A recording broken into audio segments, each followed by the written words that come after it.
Hey, good morning, Matt. So essentially, this is the biggest story to hit oil markets in 2 decades or even 3 decades since the Gulf War itself. Now, this is a major terror attack on Saudi Aramco's infrastructure and installations on the eastern province of Saudi Arabia. A lot of questions, as you say, about who did this and why they did this and where this attack came from. But there are also questions about the veracity of the comments we've heard even so far from Aramco itself and from the oil ministry as well, because you have the United States now weighing in. Essentially, Mike Pompeo, the Secretary of State, yesterday saying, hey, this is a direct attack by Iran. A lot of people suggesting privately, off the record, sources in the United States and even here in Saudi Arabia, that this is an attack that could have come from Iraq, not from the Houthi rebels who claimed responsibility yesterday, because you got to remember, this is a very sophisticated, highly sophisticated attack on this facility. And if you take a look at those U.S. satellite images that were released late yesterday, you see 17 points of attack there. So again, highly sophisticated. Could this have been possible via drone? What kind of drone is this? I mean, how did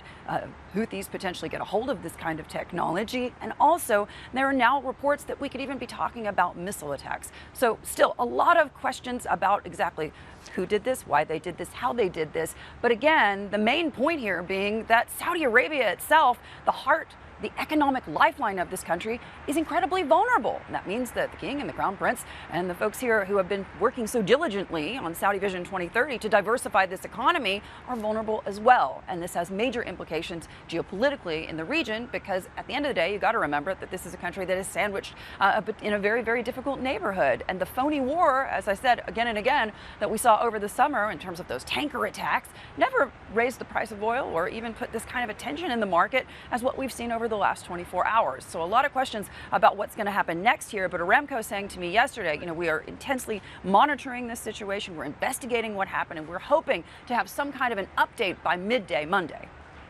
Hadley, that brings us to the next question, and really what is worrying oil markets right now. When you look at some of those pictures, they're absolutely extraordinary from the weekend. We don't really know the extent of the damage. The Saudis have been fairly quiet. We know that there's been some talk that a third of affected output could be coming back online today. But what can we expect beyond that? And I guess the question is, how long is production going to be adversely affected as a result of these strikes?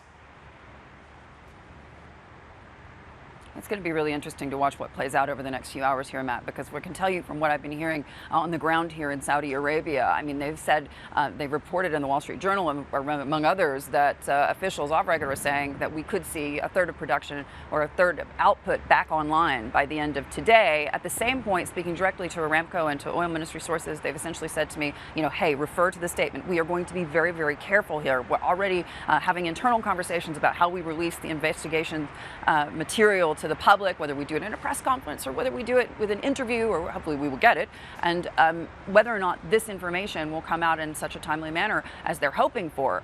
Also, I think that's really interesting is that this is a terror attack on Saudi Arabia, and yet we've heard nothing from the foreign ministry. And that says to me that they are going to be incredibly cautious about how they address this, because already overnight, as you know, when we came up live here in Saudi Arabia between 1 and 2 in this morning, we were hearing from President Trump, and he was tweeting not just about releasing strategic reserves and encouraging movement, he said, on projects that had seemingly been stalled in the United States in terms of the pipelines, usually using that to galvanize the movement on those projects, but also saying, listen, I never agreed to meet with Hassan Rouhani without preconditions, and seeming to backtrack statements we heard earlier from Mike Pompeo. So a geopolitical move there and tension there to be addressed, but also seeming to say that while the United States is committed to the security of Saudi Arabia as a U.S. ally and a U.S. partner in the region, not necessarily giving any indication that they would be leading the charge if Saudi Arabia decided to come out with a statement indicating that they also felt that Iran was directly to blame. So again, Saudi Arabia in a very tough position here,